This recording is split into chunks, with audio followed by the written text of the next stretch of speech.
Okay, so we'd like to talk about making a lining for your hats, and this is a very simple and basic lining which will get you started.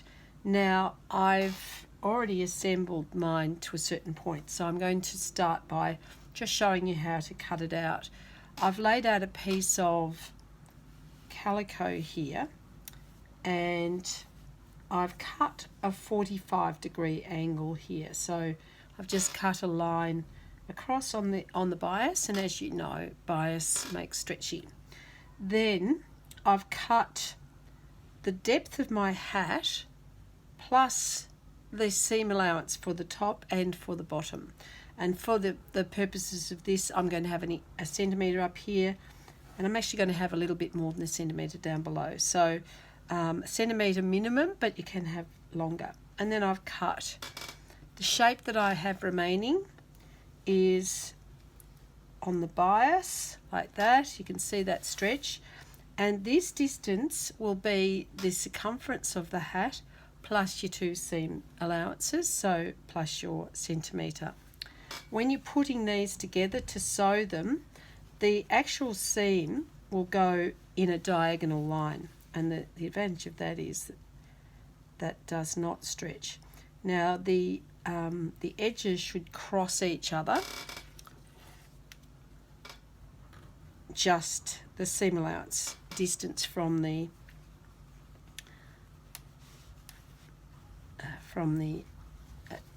end of each of these. So we're just going to put that like that. Now if it doesn't quite meet up, please don't worry, because this is going to be seen on the inside of the hat, and people see what they want to see anyway. Now you would then sew along there with your centimetre. Now here's one I prepared earlier, and this is in my beautiful Harlequin fabric, and you can see there, I'm going to cut this little bit off now. That's not a lot of left over, but just to tidy that up. Now what I'm going to do is I'm going to cut 4 little notches. In fact, I already have on one side, and there they are there, 1, 2, 3, 4. So a notch at each side, and then if I put those 2 notches together,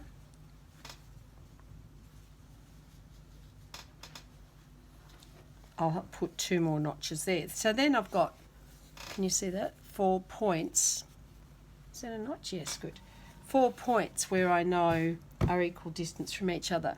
Now I've also cut a circle, and when I did that one, I folded that in half like that, and then I folded in half again, and I cut notches there, notches there. So then on this circle, which I actually just made, if I sat a coffee cup, it's a bit bigger than a coffee cup, but maybe my water spray would be a good indicator of size. It's even a little bit bigger than that, but find a circle that suits you. Sticky tape might be good. Now we've got our 4 notches on each of these, so we can put these notches together. Sorry about the noisy chair, it's just a little bit of a personality trait of this particular chair. I'll try not to bounce around too much. Notch together again, and we've got them, so the top is going to be at the centre, and it will create a gathered effect around the edge. Not a gathered, actually, it's a pleated effect, but it's super easy to do. And for the purposes of your felt hat and your parasisal hat, I want you to make a lining so that you get into the hang of it, because when you've got a hat that's got the evidence of trimming or something like that in there, you really want to hide all of that, and it just creates a slightly classier finish. Now if I see those 2, I can see that this side band is loose, so if these 2 fingers, if I use them to help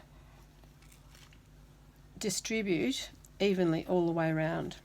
So I've started off with four pins, and I want to just go up to 8 pins, and again using my fingers estimate the distribution and pop another pin in each way. Now we call this a 16 pleat lining, so we're going to end up with 8 pins in here, which would add up to 8 pleats.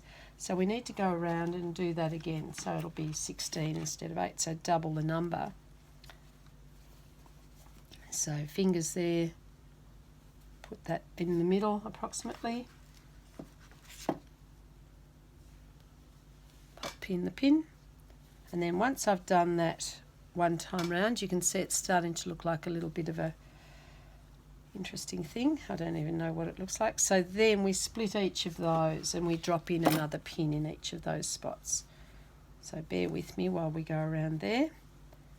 So again, just try and distribute it as evenly as you reasonably can, and be aware that, again, it's got a fair bit of leeway for people making mistakes. So if you don't get it exactly neat in there, it's actually not going to punish you too much. It's going to actually still look pretty neat.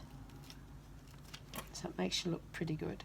Now I've got my sewing machine all threaded up and ready to go. So once we get cracking, I'll just aim the camera at the sewing machine and make sure that you can actually see what's going on.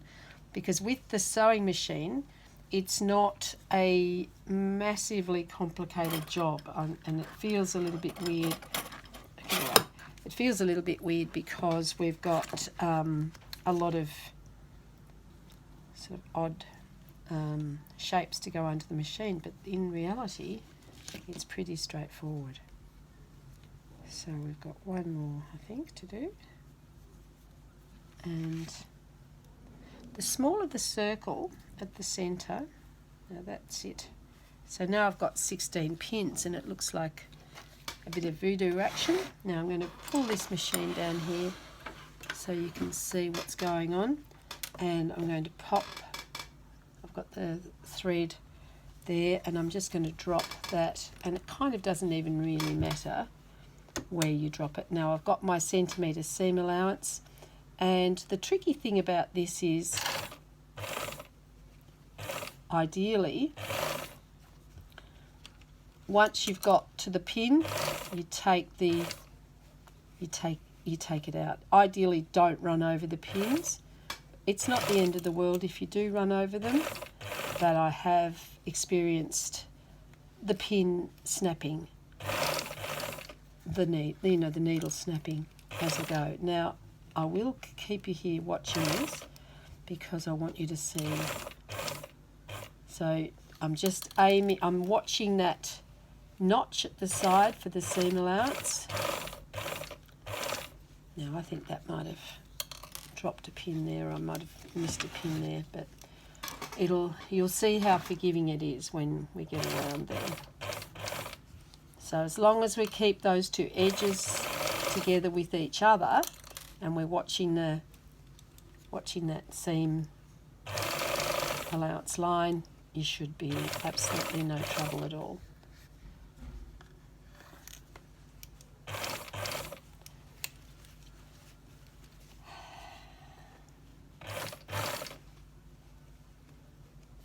Often when I'm making linings, I'll sit down and do several at one time, and I've got a little box that I keep them all in, and that way if I'm in a hurry doing an order for a client or something like that, I can just nick out and grab a lining. And in fact, this particular lining is part of a repair job that I'm doing for someone, and they just wanted they brought in their hat. The hat needs no work on it at all, but he did want it's got a nylon lining, and it's apparently very sweaty on his head, and he thinks he'd like to have a cotton lining, so I thought this might give him a bit of character for his hat. Now I don't know even here what I'm running over, but I am going to keep on going because, as I said, very, very forgiving.